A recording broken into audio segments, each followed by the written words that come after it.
ክቡራትን ክቡራንን ተኸታተልቲ መደብ ቻናል ትግርኛ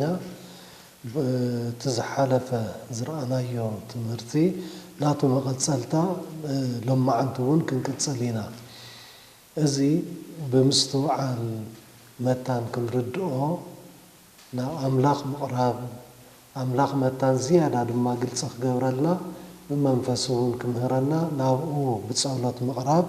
ዘድሊ ምዃኑ ምንም ዘጠራጥር ኣይኮነን። ስለዚ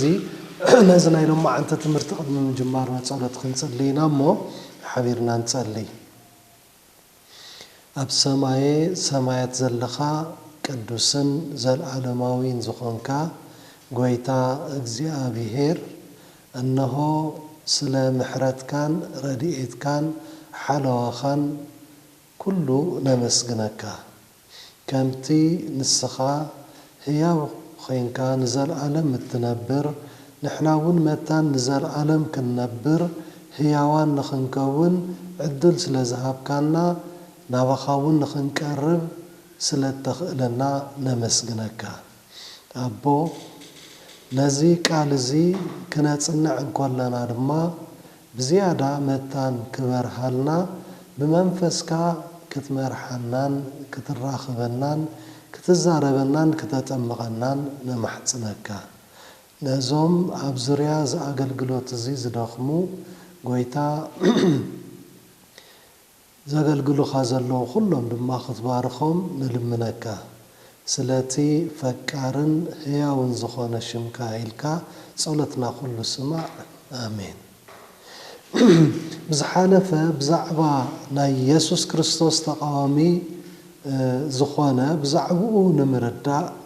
ክንርዳእ እንከለና ከዓ እንደገና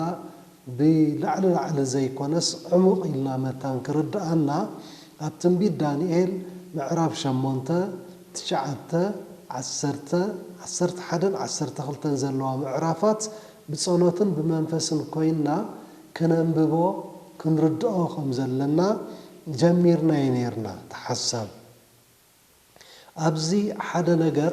ተቃዋሚ ክርስቶስ ክበሃል ከሎ ናይዚ ፍልይ ዘብሎ ነገር ኣሎ። ንሱ ከዓ ተቃዋማይነቱ ኣነ እየ ክርስቶስ ክሳብ ምባል ዝኸይድ ምዃኑ ኣነ እየ ኣምላኽ ንዓይ ስግደት ዝግባእ ንዓይ ኣምልኮ ዝግባእ ብኣየቢልኩም ተዘይመጺኹም መንግስቲ ኣምላኽ ክትኣቱ ኣይትኽእሉን ኢኹም ክሳብ ዝብል ዝኸይድ ስለ ዝኾነ ተቃዋሚ ክርስቶስ ዘብል ሓሳብ በዚ ደረጃ እዚ በዚ ብርኪ እዚ ስለ ዝኾነ ነዚ ክንርድኦ መታን ክነስተውዕሎ እውን ብጸሎት ክንቀርብ ክንክእል ኣለና። ንቃል ኣምላኽ ክንምገቦ እንኽእል ብጸሎት ምስ ዝኸውን ጥራይ እዩ። ቃል ኣምላኽ ክርዳኣና ዝኽእል ናብኡ ከም ካልእ መጽሓፍቲ ኣብ ዓለም ዘለዉ ኣብ ድላይና ግንጽል ኣቢልና ከም ድላይና ክነንብቦ ክነጽንዖ ክንሽምድዶ ምፍታን ኣይኮነን። እቲ ኣብ ቃል ኣምላኽ ተጻሒፉ ዘሎ በብግዚኡ ደጊምና ደጋጊምና እኳ እንተንበብናዮ መመሊሱ ሓዱሽ ዝኾነና ንዕኡ መታን ክንርድኦ መታን ክነስተውዕሎ ብጸሎት ብመንፈስ ኣምላኽ ክግለጸልና ምእንቲ ክንቀርብ እንተኽኢልና ጥራይ እዩ ክርዳኣና ዝኽእል። ኣብዚ ናይ ሕዚ ክንሪኦ ተቐሪቡ ዘሎ ሓሳብ ካብ ምውላድ ጐይታና ኢየሱስ ክርስቶስ ጀሚሩ ክሳብ እቲ ምምጽኡ ከመይ እቲ ኣራዊት ወይ ድማ ጳጳሳዊ ምምሕዳር ምስቲ ናይ ክርስቶስ ጎኒ ንጎኒ ማዕረ ብኸመይ ክግለጽ ይኽእል ዝብል ነገር ክንርኢ ኢና። 8 ነጥቢ ኣለዎ ብክልቲኡ። ሓደ ጐይታና ኢየሱስ ክርስቶስ ተወሊዱ ኣብ ሉቃስ ምዕራፍ 2:3 ኣብ ዳንኤል 9:25 እንረኽቦ ሓሳብ ብዛዕባኡ ኮይኑ ንረኽቦ። اتزاقرم لك عبو متن اترخصت طفاءات تتعيشو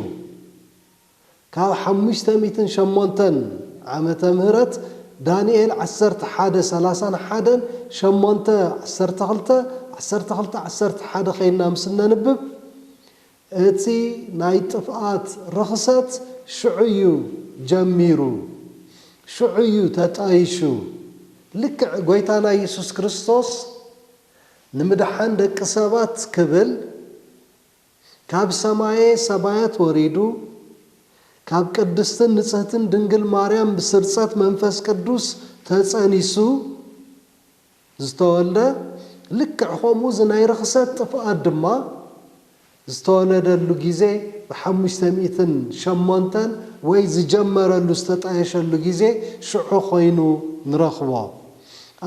ኣቐዲሙ ግን ይጣየሽ ከም ዘሎ ብመጽሐፍ ቅዱሳዊ መረዳእታ ኣብኡ ተጻሒፈን ዘለዋ ጥቕስታት ብምርኣይ ክንርድኦ ክነስተውዕሎ ንኽእል ኢና ካልኣይ ጎይታና ኢየሱስ ክርስቶስ ከባቢ ወዲ 30 ዓመት ክኸውን ከሎ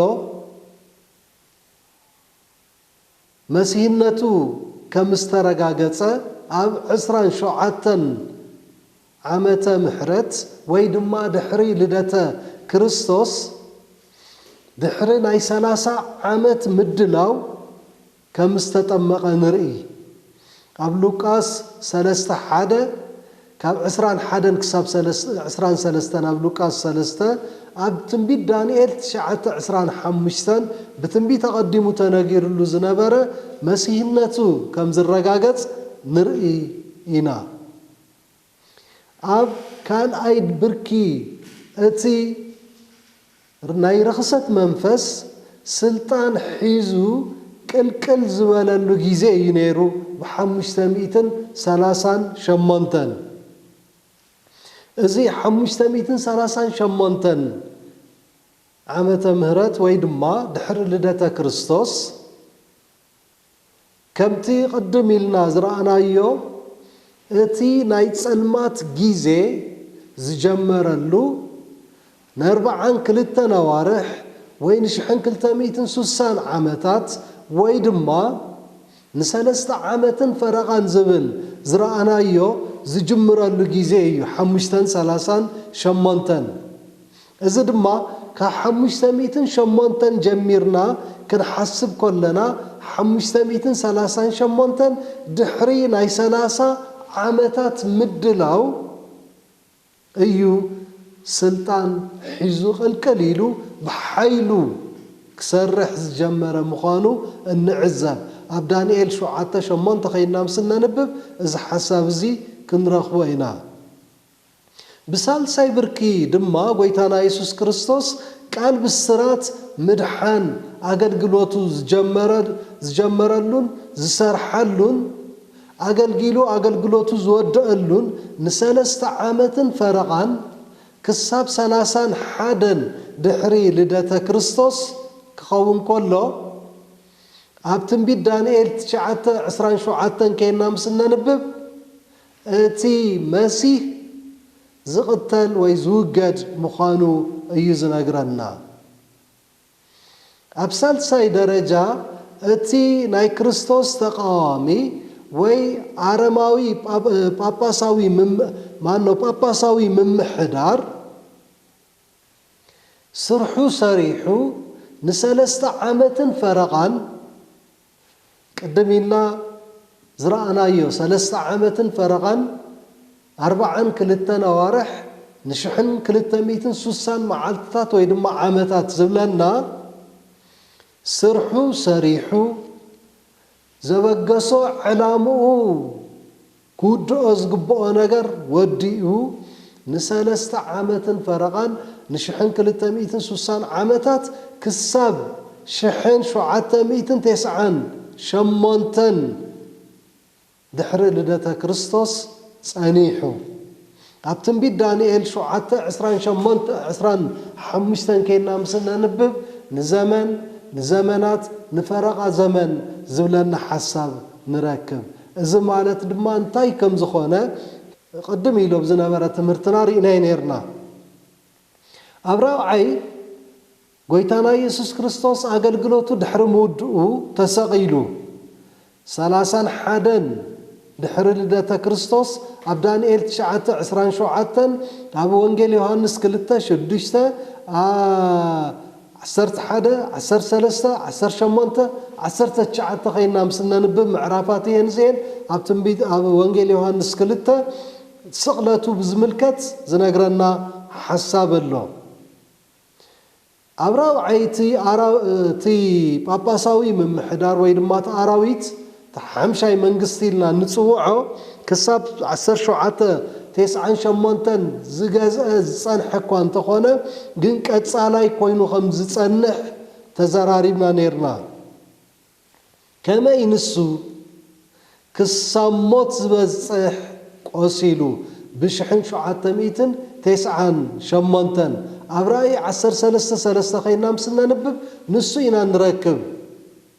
ክሳብ ሞት ዘብጽሕ ቁስለት ኣጋጢምዎ ሓምሻይ ጎይታና ኢየሱስ ክርስቶስ ኣብ ዝተሰቕለ ሳልሳይ መዓልቱ ተንስኡ ዓርቢ ተሰቒሉ ዓርቢ ተቐቢሩ ሰንበት ኣብ መቓብር ውዒሉ እሁድ ወጋሕታ ካብ መቓብር ተሲኡ ማርቆስ 15:16 ከይና ምስና ንብብ ነዚ ሓሳብ እዚ ንረክብ ኢና እቲ ጳጳሳዊ ምምሕዳር ምስ ቆሰለ ኣብ ሳልሳይ መዓልቱ ተሲኡ ንሞት ዘብጽሕ ቁስሊ ቆሲሉ ዝብለና እምበር መይቱ ይኮነን ዝብለና ስለ ዝኾነ እውን ኣብ ሳልሳይ መዓልቱ ተሲኡ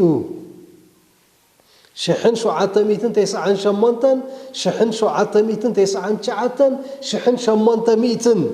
ድሕሪ ልደተ ክርስቶስ ኣብ ዘለዋ ዓመታውቲ ብፍቓድ ናፖሊዮን ሓድሽ ጳጳስ ክትሸይም ክኢላ እዛ ቤተ ክርስቲያን እዚኣ ቅድሚኡ ግን ዛንታ ጳጳስ ከም ዘቋርጽ ነቲ ጳጳስ ኣሲሩ ናብ ሓደ ደሴት ወሲዶሙ ምስ ገደፎ እቲ ጳጳሳው መይቱ ነይሩ ውልቀ ሰቢ መይቱ ሓደ ውልቀ ሰቢ ተወጊዱ እቲ ስርዓት ኣይኮነን ነይሩ ተሪፉ ስለዚ እቲ ስርዓት ግና ከም ብሓድሽ መታን ክቕጽል ድሕሪ 3 ዓመት ሓድሽ ጳጳስ ብፍቓድ ናፖሊዮን ክሽየም ክኢሉ ኣብ ራእይ 13:17 ከይና ምስና ንብብ እዚ ሓሳብ እዚ መጠናኸሪ ትርጉሙ እንታይ ከም ዝመስል ዝነግረና ነገር ንረክብ ኢና ካብ ሞት ተሲኡ ናብ ሰማይ ዓሪጉ መን ጎይታና ኢየሱስ ክርስቶስ ካብ ዓይኒ ሰብ ተፈልዩ ኣብ ሰማይ ኮይኑ ሰባት ናይ ምድሓን ተግባሩ ድማ ይገብር ኣሎ ሕዚ ጎይታና ኢየሱስ ክርስቶስ ኣብ ሰማይ እዩ ከምቲ ቅድም ኢልና ብዝረኣናዮ ትምህርቲ ኣብ ቅድስተ ቅዱሳን ኣትዩ እዩ ኣብ ቅድስተ ቅዱሳን ኮይኑ ድማ ተግባር ምድሓን ደቂ ሰባት ይሰርሕ ኣሎ ይገብር ኣሎ እዚ ሓዱሽ ሽመት ዝረኸበ ጳጳስ ድሕሪ ሽመት ሓዱሽ ጳጳስ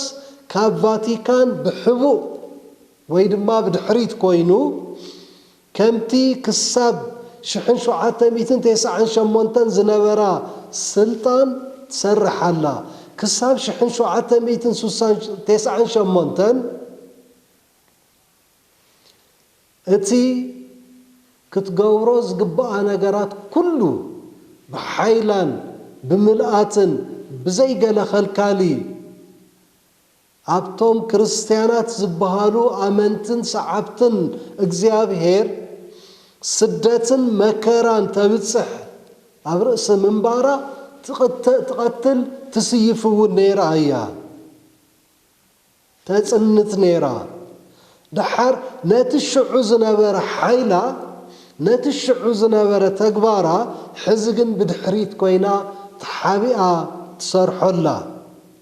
ኮይኑ እውን ተግባር ምቕንፃን ቀፂላቱልላ ጎይታና ኢየሱስ ክርስቶስ ናይ ምድሓን ስራሕ ይሰርሕ ንሳ ድማ ናይ ምቕንፃል ስርሓ ትሰርሓላ ሻብዓይ ጎይታና ኢየሱስ ክርስቶስ ደጊሙ ብግልፂ ኩሉ እናርአዮ ተመሊሱ ክመጽእ እዩ ኣብ ማቴዎስ 16:27 ኣብ ግብረ ሐዋርያት ምዕራፍ 1 ካብ 9 ክሳብ 11 ምስ ነንብብ ነዚ ሓሳብ እዚ ንረክብ ኢና እቲ ጳጳሳዊ ምምሕዳር እንደገና ብግልፂ ተመሊሱ ክመጽእ እዩ ኣብ ራእይ 13:3-4 ኣብ ራእይ 17:8 እንደገና ካብ 12 ክሳብ 13 ምስ ነንብብ ከም ብሓዱሽ እንደገና ዝመጽእ ምዃኑ እዩ ብዝሓለፈ ብዝነበረና ትምህርቲ ብዛዕባ እዚ ጳጳሳዊ ምምሕዳር ሓምሻይ መንግስቲ ዘብጽሖ ዝነበረ ን1260 ዓመታት ጸገማት እቲ እዋን ጸልማት ወይ ግዜ ጸልማት ዓመታት ጸልማት ዳርክ ኤጅ ተባሂሉ ዝጽዋዕ ዝነበረ ንዕኡ ንኽትደግሞ ሕዚ ኩነታት ተጣጥሕ ከም ዘላ ብድሕሪት ኮይና ትሰርሕ ኣላ ኢልና ነርና ነዚ ብድሕሪት ኮይና ትሰርሖ ዝነበረት ኩሉ ወዲኣ ናብ ቅድሚት መጽያ ነቲ ተግባራ ክትገብር ክትጅምር እያ ብግልፂ ነቲ ግዜ ጸልማት እንደገና ክደግሞ እያ ትሽዑ ዘምለጣን ዝተረፋን ነገር ኣይገበርናዮን ሽዑ እዝን ጌርና ነርና እንተንነብር ትብሎ ሽዑ ዘይገበረቶ ሕዚ ግን ሓይላ ኣጠናኺራ ከም ብሓዱሽ ክትገብሮ እያ እዚ ድማ ክሳብ ምምጻእ ጎይታና ኢየሱስ ክርስቶስ ዝቕጽል ምዃኑ ቅድም ኢልና እውን ተዘራሪብናሉ ነርና ኣብ ሻምናይ ደረጃ ጎይታና ኢየሱስ ክርስቶስ ጎይታ ጎይቶትን ንጉስ ነገስታትን ስለ ዝኾነ ኣብ ኩሉ ክዕወት እዩ ንዕኡ ዝመረጹ ድማ ምስኡ ክዕወቱ እዮም ኣብ ራእይ 17:14 ምስ ነንብብ እዚ ሓሳብ እዚ ንረኽቦ ኢና እቲ ኣራዊት ወይ ድማ ጳጳሳዊ ምምሕዳር ብሻምናይ ደረጃ ተጠቒሱ ዘሎ ሓሳብ ምስ ናይ ጎይታና ኢየሱስ ክርስቶስ ምምጻእ ከምዚ ይብል እታ ዓባይ ባቢሎን ኣደ ኣመናዝርን ማሕደር ኣጋንንትን ሰፈር ኩሎም ርኹሳትን ሰብኣይ ዓመፃ እቲ ወዲ ጥፍኣትን ኣነ ክርስቶስ በሃላይ ስለ ዝኾነን ደም ኣብ ምድሪ ዝተሓረዱ ኩሎም ኣመንትን ስለ ዝተረኸቦን ንሱን ንዕኡ ዝመረጹን ዝሰዓብዎን ኣብ ምምጻእ ጎይታና ኢየሱስ ክርስቶስ ብምግላጹ ብቕጽበት ዓይኒ ክጠፍኡ እዮም ኣብ ትንቢት ዳንኤል ኣብ ራእይ ዮሐንስ ኣብ ካልኣይ ተስሎንቄ ከይድና ምስ ነንብብ እዚ ሓሳብ እዚ ንረኽቦ ኢና ካልኣይ ተስሎንቄ ምዕራፍ 2 ካብ 1 ክሳብ 7 ዘሎ ሓሳብ ምስ ነንብብ እዚ ኣራዊት እዚ ወይ ድማ እዚ ጳጳሳዊ ምምሕዳር ወዲ ጥፍኣት ተባሂሉ ተጸዊዑ ዘሎ ብዝርዝር ሓሳብ ንረኽቦ ኢና ተን ዳንኤልን ራእይን እውን ተመሳሳሊ ሓሳብ እዮም ዝነግሩና ስለዚ ኣብቲ ግዜ መወዳእታ እዚ ክኸውን እቲ ግዜ መወዳእታ ድማ ይቀራረብ ኣሎ ነቲ ግዜ መወዳእታ ምልክታውቲ ዝኾኑ ነገራት ድማ እናተፈጸሙ ይመጽኦም ዘለው ንሕና ክንገብሮ ዝግባአና ነገር እንተሎ ካብ ዘለናሉ ምቹእ ኩነታት ክንወፅእ እዩ ዝግባአና ኣብ ዝርያና እንታይ ይግበራሎ ክንዕዘብ ክንክእል ኣለና ንሱ ጥራይ ኣይኮነን ክንበራበር ኣለና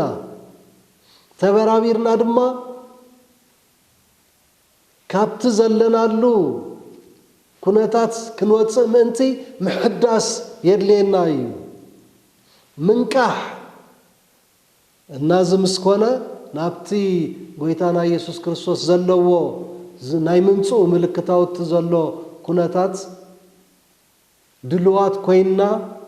ምምፁን ዘይተርፈና ጋሻና ንኽንቅበል ምድላዋት ክንገብር ንኽእል ኢና ፈቲና ጸሊእና ግን እቲ ክኸውን ዘለዎ ነገር ምዃኑ ኣይተርፎን እዩ ኣምላኽ ግን ንዓና ዝደልየልና ነገር እንተሎ ናይ ዘለዓለም ህይወት ክህልወና ምእንቲ እዩ ክንጠፍእ ኣይፈቅድን እዩ ንኽንድሕን እዩ ናቱ ድሌት ናቱ ባህጊ ስለዚ ክንድሕን ከይንጠፍእ ምእንቲ ናብኡ ክንመጽእ ክንክእል ኣለና ኣብ ዳንኤል 7:15-16 ከምዚ ዝብለና ሓሳብ ንረክብ ኣነ ዳንኤል መንፈሰይ ኣብ ውሽጢ ስጋይ ሰንበደ እቲ ራእያት ርእሰይ ከዓ ኣጨነቐኒ ካብቶም ደው በሃልትስ ናብ ሓደ ቀረብኩ ብዛዕባ ዝኹሉ ከዓ ርግፁ ሓተትክዎ ንሱ ተዛረበኒ ትርጓሜት ነገር እውን ነገረኒ ዳንኤል ዝተጨነቐ እዛ ንእሽቶ ቀርኒ ኣብቶም ሓቀኛ ዝኾኑ ሰዓብትን መምለኽትን ትእዛዙ ዝሕልውን ደቂ እግዚኣብሔር ብዛዕባ ተብፅሖ መከራ ስለ ዝረአየ እዩ እግዚኣብሔር ዘውፅኦ ትእዛዝ ኣሎ ዘውረደልና ክነኽብሮ ክንስዕቦ ዝግባአና ትእምርትና ኮይኑ ድማ ክቕፅል ዘለዎ ነዚ ኣብ መንጎናን ኣብ መንጎ እግዚኣብሔርን ንሕና ናቱ ንሱ ናትና ንምዃኑ መረጋገፂና ዝኾነ ትእምርቲ ስልጣን ኣለኒ ብዝብል ንሳ ክትቅይሮ ኣብ ዝፈተነትሉ እዋን ኣይፋልናን ንሕና ናይ እግዚኣብሔር ኢና ካብቲ እግዚኣብሔር ዝበሎ ወፃኢ ኣይንኸይድን ንዝብሉ ሓቀኛ እሙናት ዝኾኑ ሰዓብትን መምለኽትን እግዚኣብሔር ንዓታቶም ክተጥፍእ ኣባታቶም እተብፅሖ መከራ ስለ ዝረአየ እዩ ዳንኤል እምብዛ ዝተጨነቐ ስለ ዝኾነ ድማ ነዚ ራእይ ምስ ረአየ ካብ መላእኽቲ ሰማይ ናብ ሓዲኡ ቅርብ ኢሉ እንታይ እዩ ተሓቂ ብምባል ንኽግለጸሉ ከም ዝሓተቶ ንርኢ ከም ተብቲ ትንቢት ዳንኤል ምዕራፍ 7:15-16 ዘንበብናዮ ድማ ከምኡ ርኢና ናብቲ መልኣኽ ቅርብ ኢሉ ከም ዝሓተተ እዩ እዚ ኣራዊት እዚ ሓምሻይ መንግስቲ እዚ ኣብቲ ልዑል ከዓ ናይ ትዕቢት ቃል ክዛረብ ዝብል ኣንቢብና ነርና ንምፅራፍ ኣምላኽን ንስሙን ንማሕደሩን ነቶም ኣብ ሰማይ ዝነብሩውን ክጸርፎም ኣፉ ከፈተ ኣብ ራእይ 13:6 ኣብ ዳንኤል 7:8-25 ኣብ ዳንኤል 8:10-12 ራእይ 13:1-5 ክነንብብ ከለና እዚ ሓሳብ እዚ ኢና ንረክብ ንምፅራፍ ኣምላኽን ንስሙን ንማሕደሩን ምፅራፍ ክበሃል ከሎ ንሕና ደቂ ሰባት እንፃረፎ ፀርፍሎ ኣንታ ከምዚ ወይ ድማ ኣንታ ወዲ እናበልና እናምፅኦም ፀርፍታት ኣለውና በቲ ናይቲ ሰብ ድኹም ጎኒ ኢልና ዝሓሰብናዮ ነቲ ሰብ ክጉዳእ ይኽእል ብዝበልናዮ መገዲ እንፃረፈሉ ኩነታት ኣሎ ክንፃረፍ ኣግባብ እዩ ማለተይ ኣይኮነን እዚ ፀርፍ እዚ ግን ከምኡ ድዩ እዚ ፀርፍ እዚ ከምኡ ድዩ ንኣምላኽን ንስሙን ንማሕደሩን ኣብ ሰማይ ንዝነብሩውን ክፀርፎም ኣፉ ኸፈተ ዝብለና ቅንዕ ኢሉ ፀርፊ ዝለመድናዮ ዓይነት ፀርፊ ዲ ተፃሪፉ ኣይፋሉን ከምቲ ኣብ ዮሐንስ 10:33 ኣብ ሉቃስ 5:21 ንእግዚኣብሔር ምፅራፍ ማለት እቲ تتقسن تنببنايو صبويو متان كردانا اب وانجيل يوحنس معراف 10 33 كم زيبلنا ايهود كعا سلاتي متصراف كان سبك نسخا نفسخا املاخ سلا مغبار كان امبر سلاتي صبو قبرتات كاس ايكونان بامني انقتلك ايلوم ملسلو سب نهالخا نفسخا مس املاخ كتتعراري وي املاخيه الكا بمزرابكا اينا بامني كنقتلك تدالينا زلونا الى مليسوم لنغويتانا يسوع كريستوس سلازي حدا صرف انت ايو قنعيلو انت ودزي وي انت ودزا سلازي ولا زي كونس اذا عراويت زي ننفسو مس املاخ اتعراري انا اي املاخ إلو مزرابو يتحادى صرفي اب لوكاس عندنا كاين حمشتا عسران حدد مسنا نبب تمساسالي حساب نركب صحافتن فريساويان دما از صرفي ززارب زلو منيو بجاكا اغزابير بينوخ من حاتيات كحدق يخيل لهم كحسبو جمرو ابزون ويتانا يسوع كريستوس حاتياتك تغديفل كالو حاتياتك تغديفل كلو انابله مستفوسي يزارب سلازنبره منيزي حاتيات حد يقول كالو انابله زصارف وي ززارب نامنخ زصارف زلو بزبل رديتي يموسي دمو سلاز خونون انا اغزابير املاخ ايلكا مزراب ويكا عن نفسخا ابنا اغزابير بوتا مقمط زي يتحد صرفي اغزابير زي خونكا اغزابير يختبل ايتخلن اغبابون ايكونا كومو مسخون صرفي زخون املاخيه نحاتيات سبات يقرن مبال سلطان علني مبال قدم لنا ابز حلفو تمرتاتنا انتي رينا نيرنا معرون حاتيات يقرا ختبل كم تخيل كابو حليفه منغست املاخ بقرشي خمس شاتات ገንዘብ ዘለዎ መንግስት አምላኽ ንኻቱ ቀሊል ከም ዝኾነ ተሰብኽ ትምህር ምንባራ ንሓጢያት ይቕረ ትብል ዘላ ምዃና ነዝታት እውን ርኢና ነርና ከም ጭብጥ ድማ ኣብ ትንሳ ዝገዘእትሉ ጊዜ ተን ሸውዓተ ምሳሕ ሓቢረን ዘመሓድር ኣብ ዝነበራሉ ጊዜ ንዘብፅሐቶ ክርስቲያናዊ ስደት ነተን ሰለስተ ሃገራት መንቁሳ ክድርብ ኾላ ሽዑ ክርስቲያናት ተሰዲዶም ካብ ሃገሮም ወፂኦም ካብ መረበቶም ተመዛቢሎም ኣብ ኣኽራናትን በረኻታትን ሰፊሮም ክነብሩ ዝኽኣሉሉ ጊዜ ምንባሩ ኣይንርስዕን ኢና ሽዑ እዚ ጌራቶ ነይራ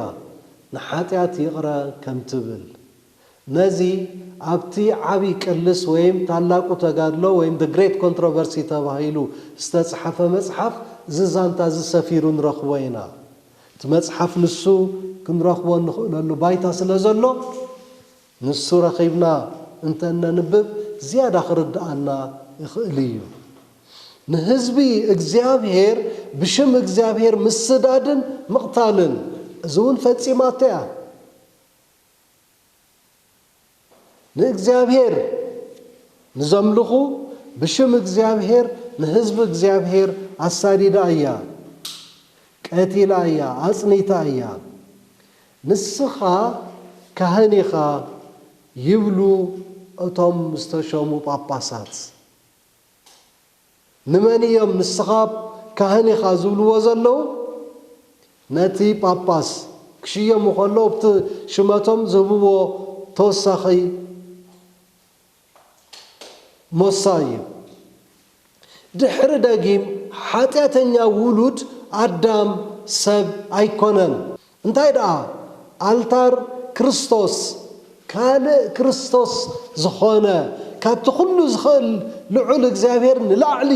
ሓይሊ ዘለዎ ንዘለኣለም ካህን እዩ ይብልዎ ንመን نتباباس تباباس كان كريستوس كم زخانة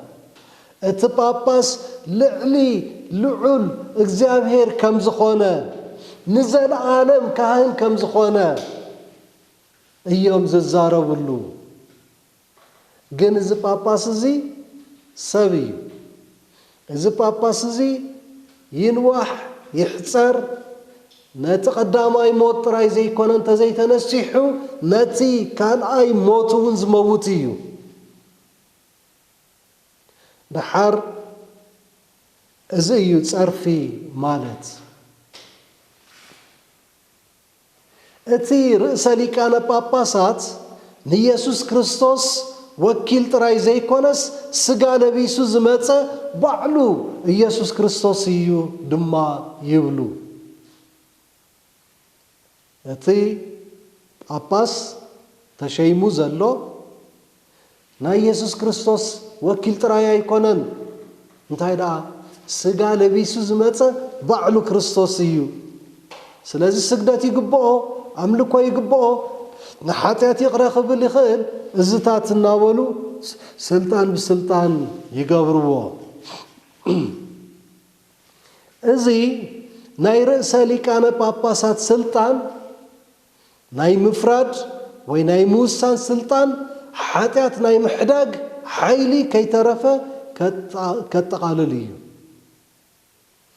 እዚ ርእሰ ሊቃነ ጳጳሳት ወይም ሊቀ ጳጳስ ተባሂሉ ዝፅዋዕ ክፈርድ እዩ ክውስን እዩ ሓጢአት ክሓድግ ይኽእል እዩ ኣይሕደገልካን ንዝበሎ ድማ ይሕደገሉን ንሱ ንዝፈትዎ ንሱ ንዝደልየሉ ጥራይ ሓጢአት ዝሓድግ ክኸውን እዩ ዳሕራይ ናይዚ ኩሉ ነንብቦ ዘለና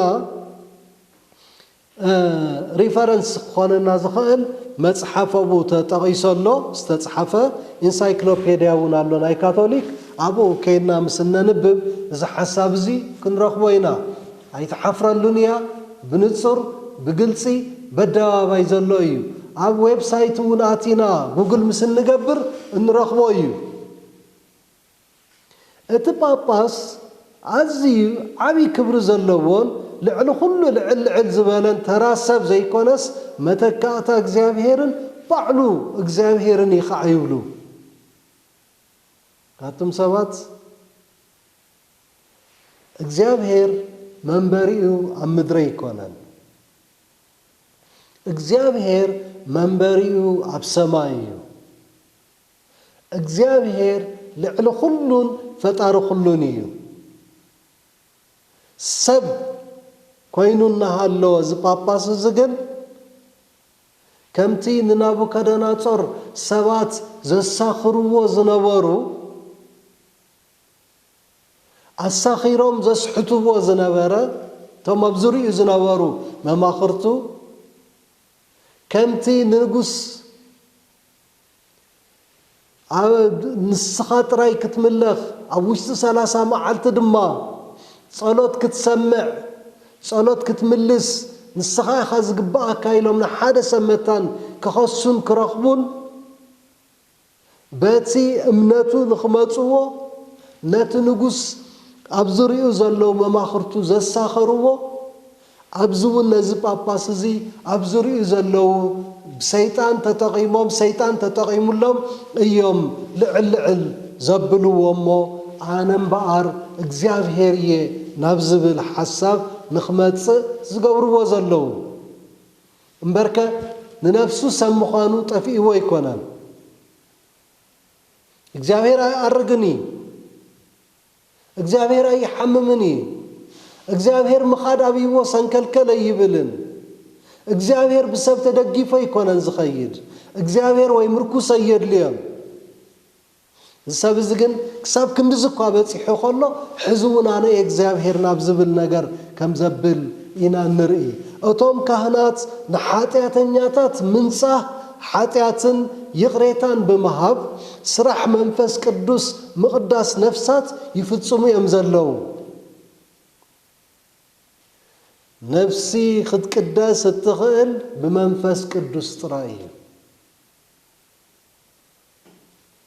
نفسي قبل كل خوي نيت نفسي يا نسو خالق تمرتي جن بسرو اتي حاتياتن ياتاتن يقريتا كهب مسل كم زلو غيرو زغمت زلو تكاهن اتي سرح منفس قدوس منصاه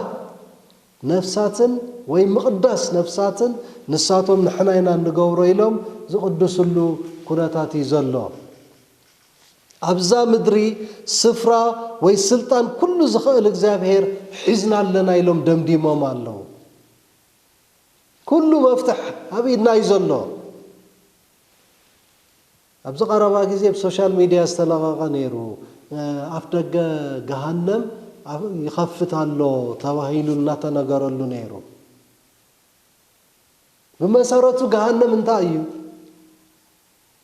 جهنم كان تاي يقبرالو مدري نسو خيدو أفدقي يخفت زخيل كنكح يمان تسقام كنرئي أبزريانا انتاي يقبرالو خنم مزازن ايتزقبعنا ناتي حدا هياو زخونه هياون خقبر زكالو أملاخ سماي ناتو سلطان كمزلو وسيدهم أم مدري يتقبروا خمزلو إنا النرئي ويتانا يسوس كريستوسيو كم تقدم إلنا زرعنا أيو تمفتح زلبو بيت كريستيان لعلي مصحف قدسياون يبلو بيت كريستيان بعلاقة من تاي تتعيشها بيت كريستيان زبل نجر كميلي يمتيو كمي جريها كمصحف قدس نلعلسي كتكون التخيل فتسيمو كخون زي خيل نجري قنصاتهم نمصحف قدس كتفو نمصحف قدس كم دلايم كسرزو نمصحف قدس كم دلايم خقورو خطعمو متان بيت كريستيان يالعلم مصحف قدس أب تحت بيت كريستيان زبل تمهرتون يمهرو كم زلوين النرئي أبزي أب كلتا شحن عسرت رواعتن أب ميازي عسران رواعتن التقبرة حدا زانتا بفيلمي نسالة دقائق توصل يا خنري أينامو بدحريو تماليسنا انت يمزلو زلو تقانقات عليه اننا نسمع تطالعنا بوخ نستوعلو اتوم انجليزኛ نسمع بانجليزኛ نستوعلو توم زي كأننا دما تترجمو انت كم سلفتينا لكم اللهم نسو نكتاتلينا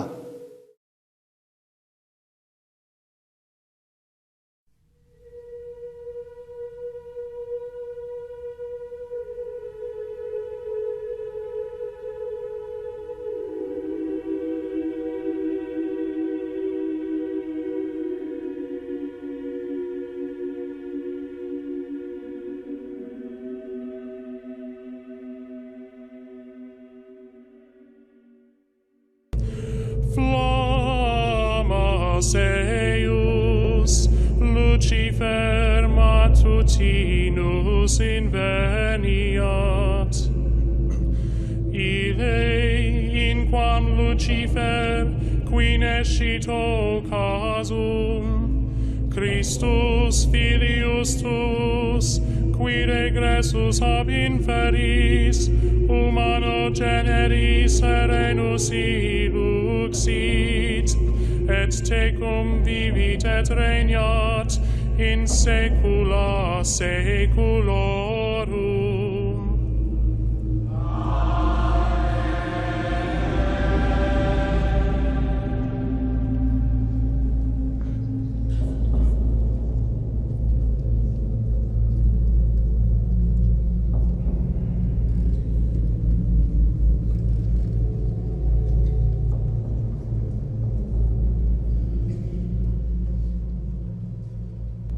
How art thou fallen from heaven, O Lucifer, son of the morning? How art thou cut down to the ground, which didst weaken the nations? For thou hast said in thine heart, I will ascend into heaven. I will exalt my throne above the stars of God. I will sit also upon the mount of the congregation in the sides of the north. I will ascend above the heights of the clouds. I will be like the Most High.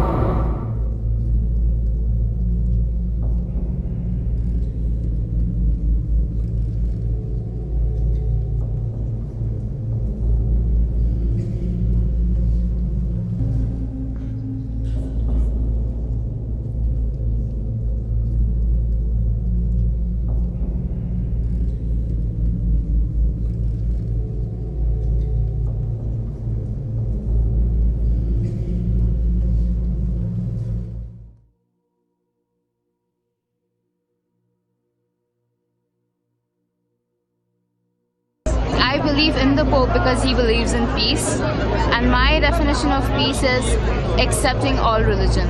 Accepting all religion. So it was really amazing because now I'm 31 years old and I never thought about becoming Catholic, and I'm not sure if it's going to happen, of course, but already the thought of it. This is a pope that struck such a huge chord among so many people in such a short time. But many do now expect him to get down to business and start tackling the very sensitive issues of reform and cleanup of the church. They hope that his humility and simplicity. Al Jazeera inezi gabazi zagibuwo ka Vatican City. እዚ ስነ ስርዓት እዚ ንኽልተ ርእሰ ጳጳሳት ነበር ናብ ቅድስና ንምእታው ዝተኻየደ እኳ እንተነበረ ካልእ ኣዋጅ ግን ደይ መደይሎም ጎኒ ንጎኒ እዚ ስርዓት ተገይሩ እዚ ድማ ንዓለም ዝምልከት ኣዋጅ ነይሩ እዞም ጳጳስ ነዚ መደብ ብ3D ብ HD 4Kን ከም ዝፍኖ እዮም ገይሮሞ ዓለም ብምልእታ ነዚ ስነ ስርዓት ዝፍጸም ዝነበረ መታን ብቐጥታ ክዕዘብ ክትግበር ዓቕሚ ነይሩዋ ስለምንታይ ግን እቶም ጳጳስ ዓለም ክትሪኦ ዝደለዩ ነዚ ኩሉ ሽግር ተሓልፎ ሃልሃልታው ንናይ ገዛእ ርእሱ ፍጥረት ገሊጹ ክብለካ ወሉሲፈር ንወድኻ ክርስቶስ ዘይፈልጥ ካብ ሞት ተሲኡ ሰላማዊ ብርሃኑን ንዘርአ ሰብ ዝሃበ ብሂወት ዘሎን ንዘለዓለም ዓለም ዝነግስን እዩ ኩሎም አሜን ይብሉ ሉሲፈር አምላኽ ተባሂሉ ተአዊጁ ብዙኾነ ሉሲፈር መን እዩ ስለምንታይ ከገድሰና ይግባእ መጽሐፍ ቅዱስ ግና ሉሲፈር መን ምዃኑ ብልክዕ ይነግረና ኣብ ኢሳይያስ 14 ካብ 12 ክሳብ 14 ምስነንብብ ናይ ሉሲፈር መንነት ይነግረና ሉሲፈር ብዘይካ ሰይጣን ካልእ ኣይኮነን ባዕሉ እዩ እቲ ሰይጣን ሉሲፈር ካብቲ መጽሐፍ ቅዱሳዊ ስሙ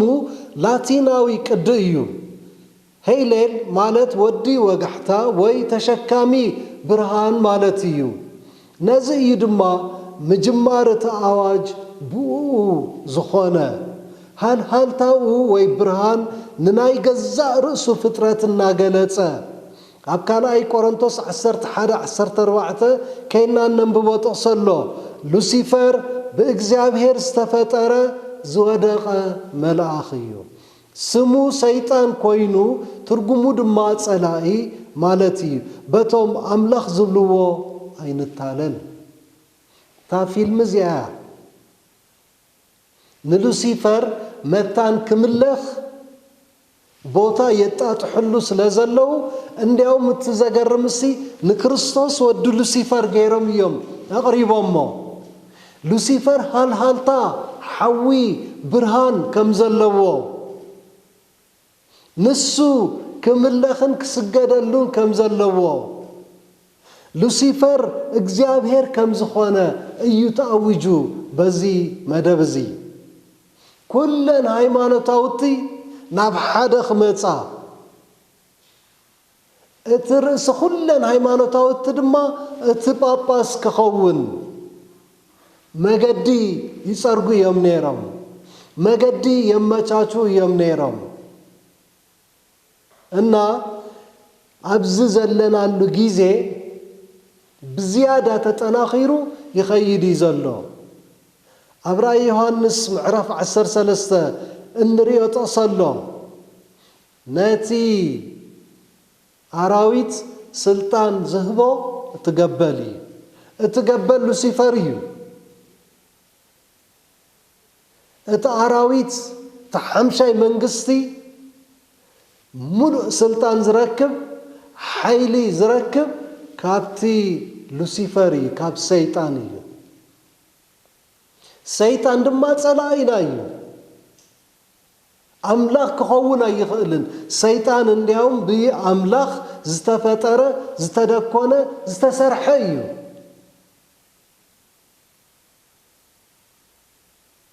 ሰይጣን ወዲ ሰብ ወዲ ኣዳም ዘበለ ኩሉ ናይ ዘለዓለም ህይወት ንኽረክብ ዘይደሊ እዩ መጣፍእቲ ኮይና ንኽንጠፍእ ዝደልየና እዩ ግን ከዓ ከምቲ ሕዚ ዝረኣናዮ ንሰይጣን መሳርሒ ገይሮም ክጥቀሙሉ ሰይጣን እውን መሳርሒ ገይሩ ክጥቀመሎም ከሎ ንርኢ ኣለና ክንነቅሕ ይትዘለና ክንበራበር ይትዘለና ኣብ ዙርያና እንታይ ይግበር ኣሎ ክንምርምር ይዘለና ሽዑ ናብ ሓቂ ክንበፅሕ ንኽእል ካብቲ መርገም ዘለዎ ነገር ክንወፅእ ንኽእል ለኪሙና ክጠፍእ ካብ ዝኽእል ነገር ክንናገፍ ንኽእል ምክንያቱ ጎይታና ኢየሱስ ክርስቶስ ንኽንጠፍእ ኣይኮነን ዝመፀ ናይ ዘለዓለም ህይወት ንኽህልወና ዳኣ እምበር እና ናይ ዘለዓለም ህይወት ንኽህልወና እንደሊ እንተኮይንና ናብ ክርስቶስ ምምፃእ እቲ ዘለና ምርጫ ንዕኡ መሓዝ እዩ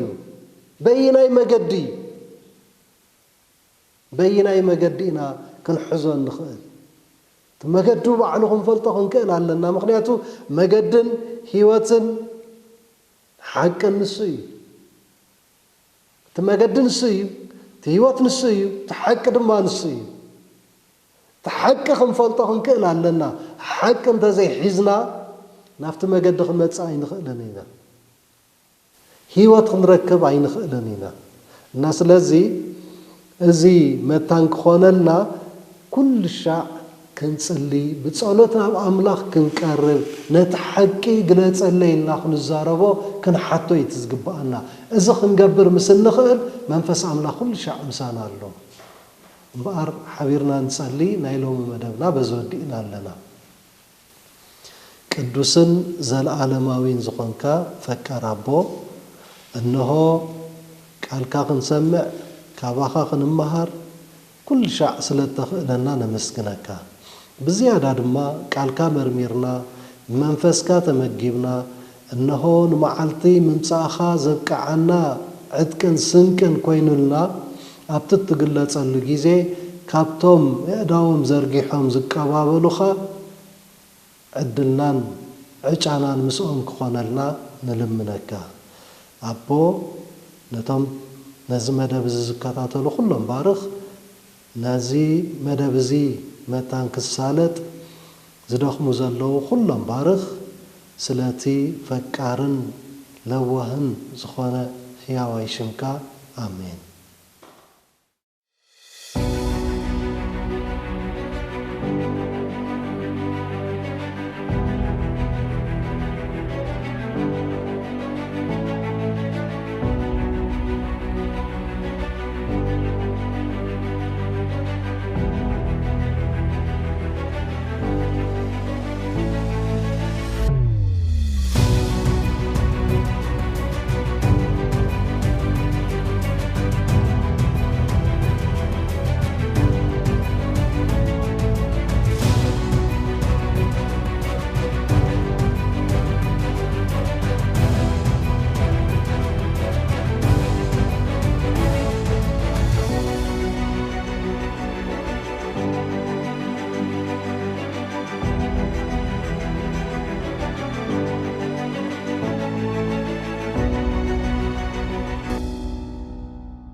يفكرني نعيدكم حصور فتيخ غربني زرقن زيرقن كله زفتر كما يلوخون اللي قبلني ودي تحبيسة تمسكن أملاغ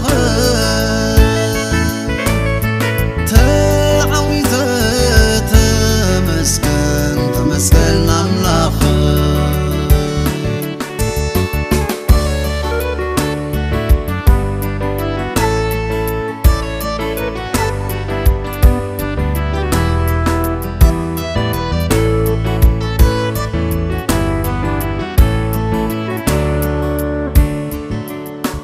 كما يلوخون اللي بأملاك النعبة بنفس بسقان كله النهابة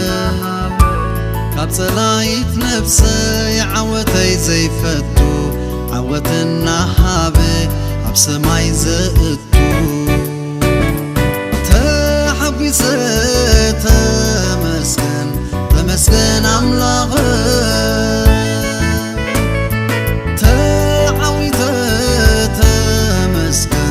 تمسكن أملاغ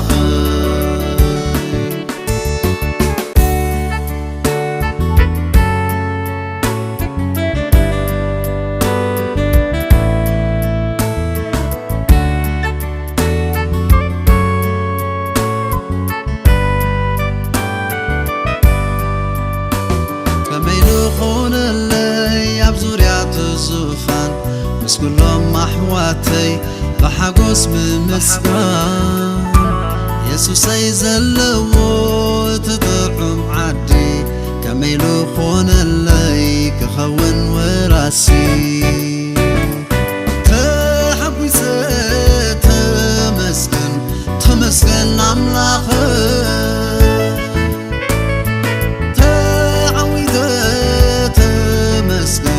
تمسكن أملاغ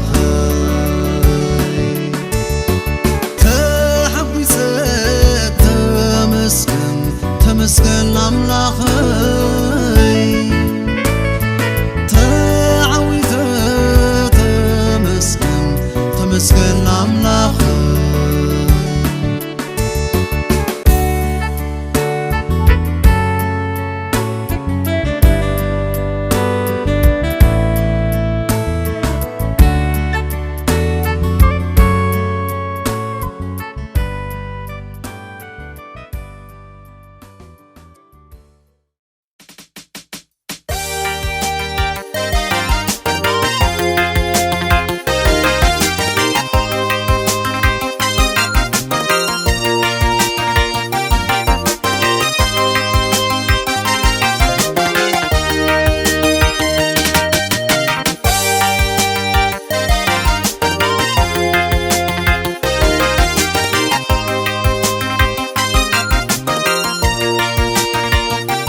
قريبنا بها أنا قل مقبري زي بقعني عها نسيطان انقسر رحقك بها كمسلوب